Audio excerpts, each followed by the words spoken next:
IRIGA City is a small city in South Luzon of the Philippines. During my first term as Chief Local Executive, our internal revenue allotment was only 103 million pesos. Local revenue was 12 million, and our asset was only 200 million pesos. We're landlocked, bypassed due to the diversion road that connects two highly urbanized cities, namely Naga and Legazpi City. We have 6 natural disasters: flooding, landslide, erosion, earthquake, eruptions, and typhoon. Now, here's the question. How can we make the city progressive and resilient with all the impediments and hindrances? My journey as a city mayor of IRIGA City starts with a single step, and I'm doing my best to put our city in the map. In 2006, 2 subsequent typhoons came to damage our city, Milenio and Riming. Flooding occurred up to 2.3 meters at the center of the Central Business District. A soil mass movement happened along the middle gully of Mount Iriga, created a dam of mud with its debris flowing through the built-up area of the city. We were all shocked and devastated. Our housing project in partnership with Gawad Kalinga, they were totally destroyed. By February 2010, at the onset of El Nino, wildfire occurred at the eastern part of Mount Iriga and damaged 700 hectares. And now, COVID, the most strenuous, tough, and uphill battle, which has affected day-to-day life and is slowing down the global economy. So this is what LGU IRIGA City did to address the COVID-19 pandemic. The LGU's immediate action was the activation of the Emergency Operations Center and the Incident Command System pursuant to the Philippine Disaster Risk Reduction and Management Act of 2010. Continuous reorganization, monitoring, and assessment are being done to ensure the sustainable, effective, and efficient response to the needs arising. It has been a 24/7 monitoring and standby for any possible cases within IRIGA. Likewise, the IRIGA City Task Force COVID-19 Incident Management Team was created to promote awareness and preventive measures against COVID-19. Regular press conference by the IMT, Bandilyo, and postings on social media platforms and official websites. There were encouraging responses. Madaming negosyante at mga miyembro ng private sector ang namigay ng face mask, namahagi ng supply ng pagkain para sa mga frontline services providers. Kitang-kita mo ang bayanihan sa panahon ng kahirapan. Bumuhos din ang goods donations and other commodities for relief assistance. The city government has procured relief goods as part of its efforts to aid Irigeños. The relief goods were delivered by DSWD and volunteers in every home with consideration of the minimum health protocols. Door-to-door ang distribution. The LGU was driven to set up checkpoints along its boundaries. Those wanting entry to the city of IRIGA should present their documents. As soon as GCQ was declared, our quarantine facilities is already fully functional. There were 8 quarantine isolation facilities with 128-bed capacity. Accessibility of basic commodities is a major dilemma among the Irigeños. The creation of Veggies on Wheels project, tinulungan po namin ang aming mga magsasaka na kumita, mapanatili ang kanilang hanap buhay sa pamamagitan ng pagbili ng kanilang mga produkto at farm gate price. Last year, Typhoon Tisoy, it damages all the crops here in IRIGA City. So we had the initiative to meet all the farmers, and we encourage them to plant more vegetables and plant more corn and rice. And it just so happened after 3 months, nag-ECQ na po tayo, and we were so glad that the food that our farmers produced are sufficient enough to meet the demands of the constituents. The City Agriculture Office facilities pick up the assorted vegetables from the farmers and distributes the products to the 36 barangays of the city for selling in their barangay satellite market. At dahil napapanahon, the Vegetable on Wheels evolved into a rolling store where all commodities are available except medicines. Namahagi kami ng mga libreng vegetable seedlings para hikayatin ang mga Irigeños na magtanim ng gulay to be self-sufficient. Nagpapasalamat po kami kay Mayora dahil po sa supportive niya po sa mga farmers dahil po tinawan na tulos niya kaming mga bini para makapagtanom na naman ulit. Sana po dahil naman mag-abot digdi sa to ang mga kalamidad. Kada ko lang tabang po ini po sa mo, ma'am. And to elevate it a little further, the Saudan sa Barangay or Satellite Market was implemented in partnership with the vendors who lived in the barangays. Di na nila kailangan ibiyahe ang kanilang mga produkto patungo sa palengke, sa halip, ipagbibili na lamang ito sa kanilang lugar. Ang mga paraoma po, bayani kita sa panahon ng pandemya. Tain po ay nagiging kusog para po magkaigwa po kita food sufficiency po. During the MGCQ period, the LGU Public Information Office designed quarantine passes with quick response QR codes, which were given to the essential and non-essential workers for ease of transport. The first contact tracing app in Bicol was instituted by LGU. Tinawag namin itong iContact. They can use the app to chat with a physician regarding their health concern. Medical help is just a chat away. Gumawa tayo ng paraan kung paano yung mapapabilis yung contact tracing natin kasi sobrang bagal kasi manual. Ngayon po, bumababa na po yung pinana-flatten na po natin yung curve. Sana po wala na po talagang new cases kasi po madami pong mga dumadating na tulong from iba-ibang agencies. IRIGA City has 2,000 registered tricycle operators. Because of the declaration of the enhanced community quarantine in Luzon, mass transportation has been suspended, thereby affected their source of income. The city launched the TODA Rescue Project. The Tricycle Operators and Drivers Association of the 36 barangays in the city were tapped as partners to man the checkpoints along boundaries and become force multipliers. They have undergone trainings on rescue conducted by the DRRM, and their increased level of awareness capacitates them to handle accidents or disasters. Nag-duty po kami sa mga checkpoint. Kung mga galing po outside po dito sa Kamsur, kukunbuyan po namin papuntang triads. Linggo-linggo may natanggap kaming parang sweldo na binibigay na galing sa LGU. Dahil sa community quarantine guidelines na inisyu ng national government tungkol sa minimum health standards, tumaas ang transportation cost. iRide was launched. iRide addressed two pressing concerns. First, it gave livelihood to the most vulnerable sector of the society, the transportation sector. And second, it provided free shuttle service to all essential and non-essential workers in the city. It is still ongoing, following its daily schedules via 3 routes. A breakthrough project para sa manggagawang Irigenyo. Salamat na mo kading shuttle. Maski nga na ang empleyado nagsasabing kung ano daaday mo na paghaliun tadakulong tabang sa indang pag pamasay sa inda sa pang-oral daw. Another project that I am so proud of is the creation of the iPatrol Special Task Force, which simply means IRIGA people advocates of tight regulations and obedience to law. During the COVID-19 operations, the iPatrol conducted price monitoring and anti-hoarding in coordination with the Department of Trade and Industry and the National Bureau of Investigation. Sila din ay inatasan na sitahin ang mga lumalabag sa city ordinance na may kinalaman sa hindi pagsuot ng face mask at di pagsunod sa pinagpapatupad na physical or social distancing, ang pagbabawal ng pagdura sa mga pampublikong lugar. Education was hampered.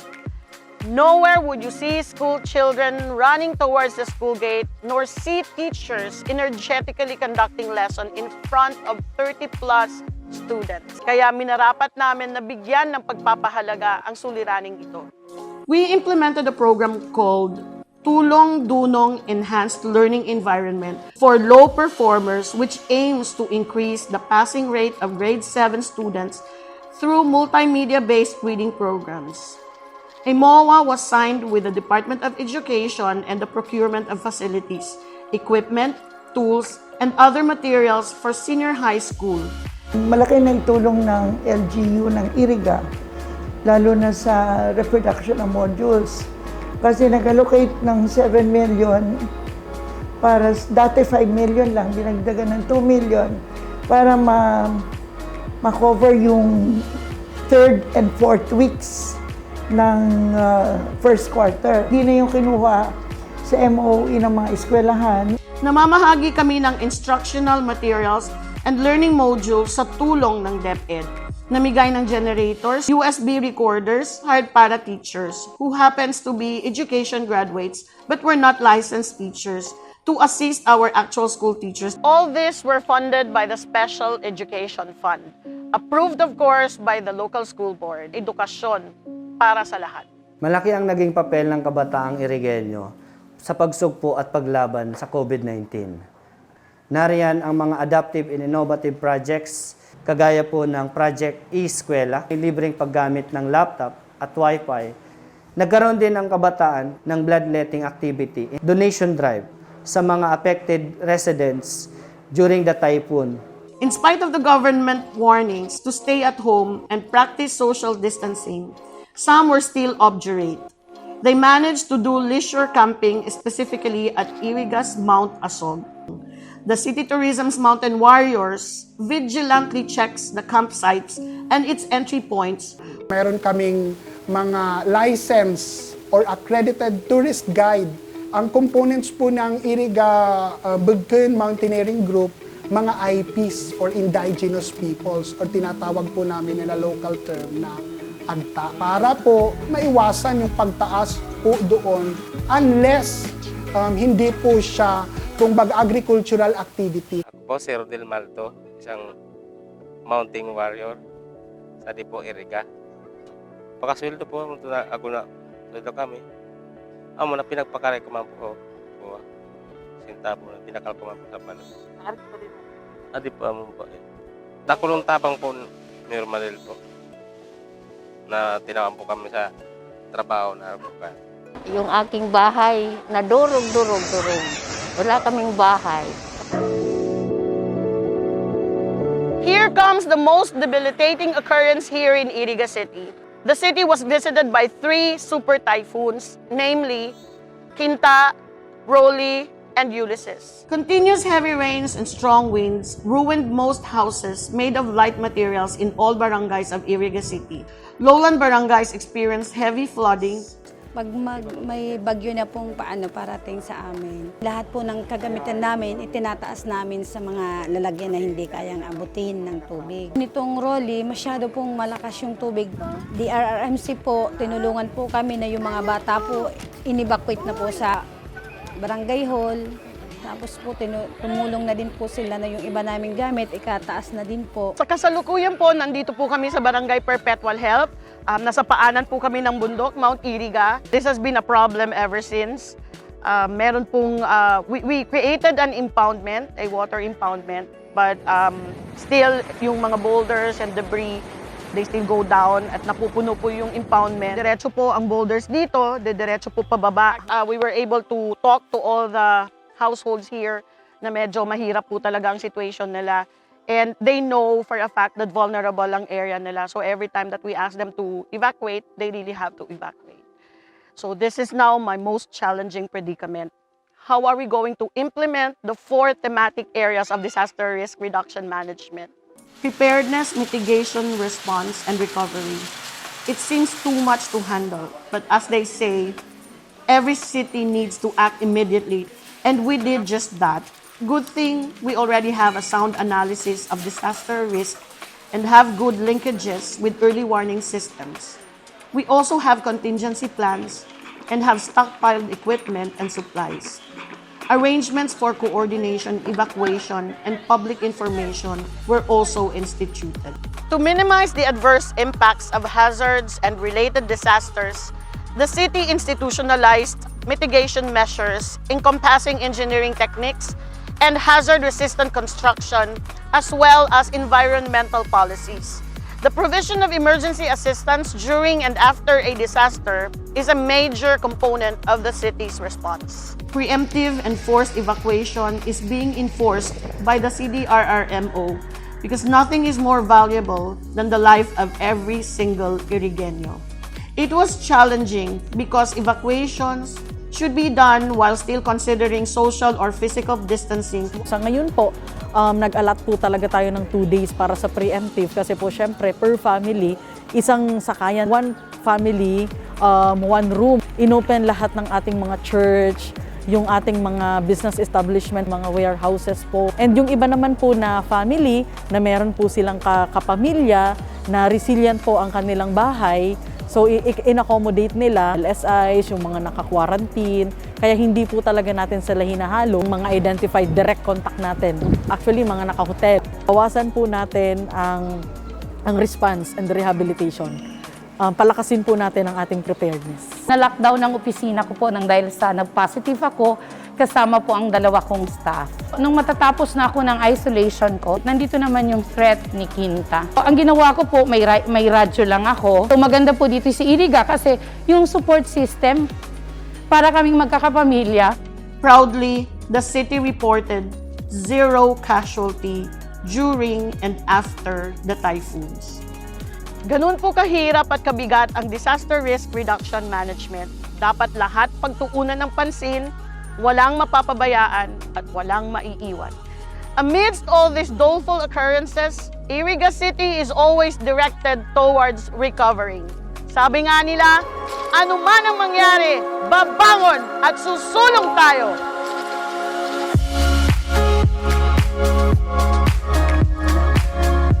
Executive Order Number 26, an order strengthening and reconstituting the different committees under the City Disaster Risk Reduction and Management Council of IRIGA City. Bumuo kami ng mga komitiba na mamamahala sa iba't ibang aspeto ng disaster risk management. Pag nag-order na po ang LGU na kaipuhan, na lumikas na, so yaon po kita dyan, permi na mag-assist sa INDA po. The Committee on Prevention and Mitigation, what the Engineering Office do, we make it a point na ready na yung aming mga bridges, the drainage is clean. We have series of trainings. The community, alam nila ano ang gagawin. Kailangan mag-prepare ng mga ibalde. The reliefs are ready. Yung team na mamimigay, nandyan agad sila. Tapos na ang bagyo, nasa labas na kami to respond, to check kung ano ba ang damage. Before the day end, ready na kami for the submission. Itong City of IRIGA, isa sa mga awardee ng Seal of Good Local Governance because disaster preparedness is one of the component or area na ini-evaluate. Wala tayong problema. Itong ang IRIGA City, among the local government units dito sa province of Camarines Sur, siya ito sa mga Gawad Kalasag awardee. We identified priority PPAs in the IRIGA City Disaster Rehabilitation Plan, which includes immediate assistance to farmers through farm implements, inputs, machineries, and food or cash for works assistance. For our industrious farmers, we will assist, regulate, shifting to agroforestation, salt, buffer strip, farming in production areas. Pangangalagaan natin ang ating kapaligiran sa pamamagitan ng rainforestation, installation of anti-soil erosion technology, strict implementation of waterways easement of Mount IRIGA gullies and river system, prohibiting establishment of habitable structure along the flash flood-prone area, construction of water impounding dam and open drainage canal, gabions, or slope protection, construction of bridges, Watlings, which is an organic-based slope protection which prevents soil erosion, and flood control facilities along discharge waterways from Mount IRIGA Central Business District and flood-prone barangay. The resilience of the Irigeños has been tested time and time, but we did not yield. We remain positive because we are fighters. Kailangan lang tandaan na hindi nakukuha ang tagumpay sa isang tulog lang. Lahat ng bagay pinaghihirapan at pinagtsatsagaan. LGU IRIGA will never cease to come up with ways and means to combat the adverse effects of the COVID-19 pandemic and every disaster that is bound to come. Due to the trust and confidence, our poverty incidence went down from 39% to 17%. Unemployment rate from 37% to 7%. Our ERA is 650 million pesos. Our local revenue is 130 million pesos. And our asset, which is usually the basis for borrowing capacity, is 1.5 billion already.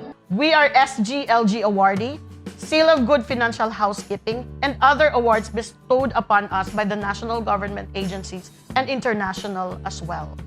Now we have our own city hall. All economic enterprises are earning. ICT building, gymnasium, dialysis center, expansion of the slaughterhouse, solid waste management compliant, City Health Annex 2 will be serving our people in the mountain area, ongoing construction of the IRIGA amusement park, and also our level 1 hospital. All this cannot be done alone. You, us, we have a role to play. Together, we will heal as one. This is our city. I was born here, I was raised here, I grew up here, and this is where my heart belongs.